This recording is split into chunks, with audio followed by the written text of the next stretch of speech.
हरे कृष्ण राधे कृष्ण जय श्री कृष्ण राधे राधे। प्रिय भक्तगणों, आपको पता हो कि इस भादव के महीने में त्योहारों की श्रृंखला में दिन एक एक दिन यह महापर्वों के रूप में मनाया जा रहा है। आप सभी लोगों ने भगवान श्री कृष्ण के जन्मोत्सव का महामहोत्सव मनाया होगा। इसी के श्रृंखला में एक महापर्व का आगमन फिर हो गया है।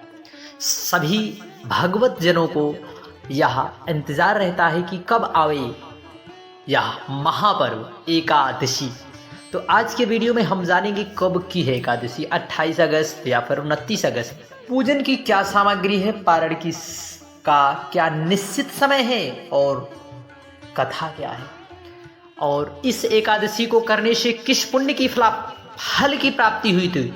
तो आइए हम सभी लोग पुण्य फल के बारे में चर्चा करते हुए एकादशी के महात्म्य में पद्म पुराण के अनुसार इसको पढ़ने और सुनने से अश्वमेध यज्ञ का फल मिलता है। देखिए, पद्म पुराण के अनुसार कोई ऐसी वैसी यहाँ वहाँ की जानकारी नहीं है। यह विशेष जानकारी आप पद्म पुराण में देख सकते हैं कि इसको पढ़ने से और सुनने से जो है अश्वमेध यज्ञ के बराबर पुण्य फल की प्राप्ति होती है।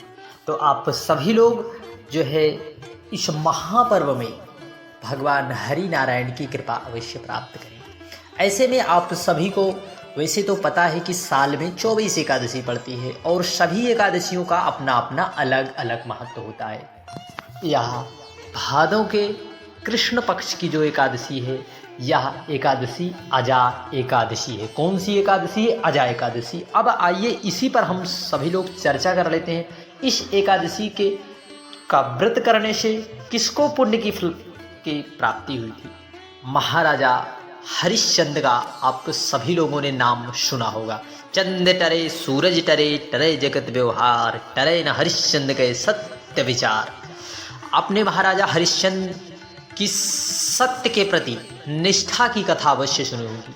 वही राजा हरिश्चंद्र को किसी दैव संयोग से, किसी कर्म योग से उनका पूरा संपूर्ण राज्य छूट गया।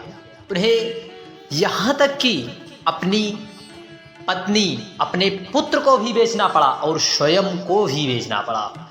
वे एक चांडाल के यहाँ वे नौकरी किया करते थे। देखिए, सत्य की प्रतिज्ञा, सत्य की जो है परीक्षा हर क्षण युग युगांतर से होती आ रही कि प्रभु भी सत्य की, निष्ठा की जो है परीक्षा लिया करते हैं।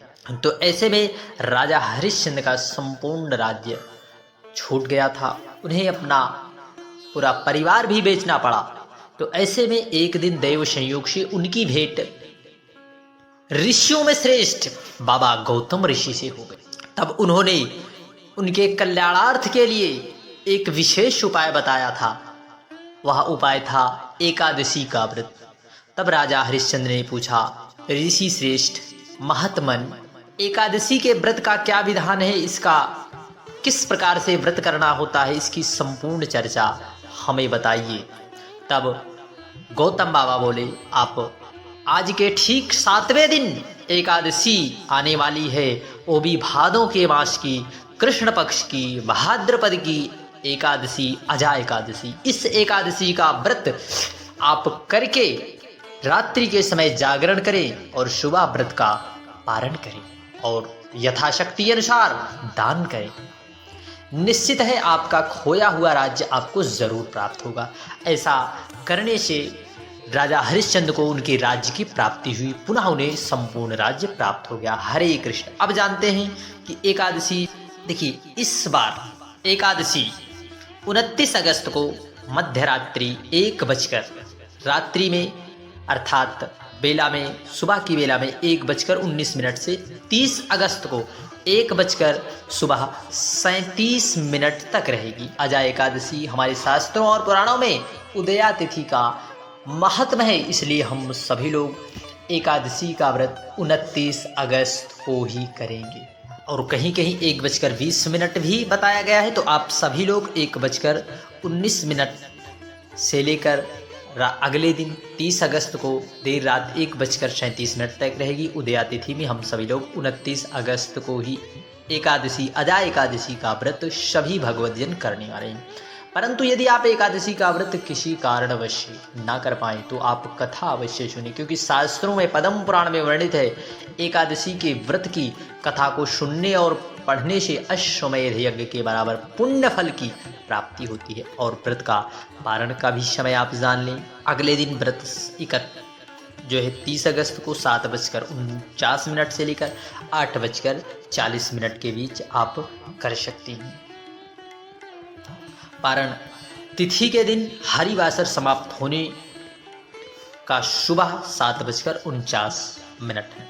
ऐसे में आपको बता दें एकादशी पर इस बार बन रहे हैं सर्वार्थ सिद्धि योग बन रहे हैं। तो ऐसे में भाद्रपद की एकादशी का व्रत जरूर से जरूर आप करें। भगवान श्री हरि नारायण के चरणों में आपकी प्रीत हो, ऐसी कामना करते हुए आप सभी लोग व्रत अवश्य करें। अभिजित मुहूर्त भी है और विद्या मुहूर्त भी है, गोधूली मुहूर्त है, अमृत काल, निश्चित काल, सर्वार्थ सिद्ध योग का भी निर्माण हो रहा है।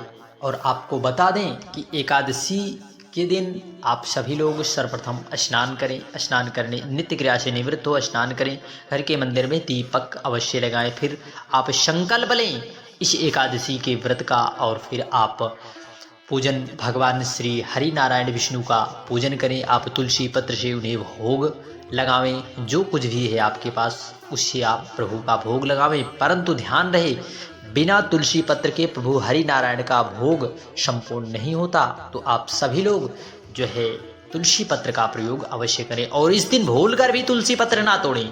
तो आप कहोगे कहाँ से हमें तुलसी पत्र प्राप्त होगा? देखिए तुलसी पत्र आप एक दिन पूर्व ही आप तुलसी पत्र को तोड़ लें, और ना मिले तो आप तुलसी के क्यारे के पास जाकर आप तुलसी पत्र वहाँ पर गिरे हुए उसी से ही आपको प्रभु हरि नारायण का भोग लगा देना है। और आप सभी लोग इस दिन जितना हो सके अपने मुख से वाणी से भगवान की लीलाओं का रसास्वादन करें और उनकी लीलाओं का वर्णन सुने और कहें। जितना हो सके प्रभु के यश का गान करें और नाम जप नाम संकीर्तन अवश्य करें। और रात्रि में जागरण का एकादशी की तिथि पर विशेष महत्व होता है।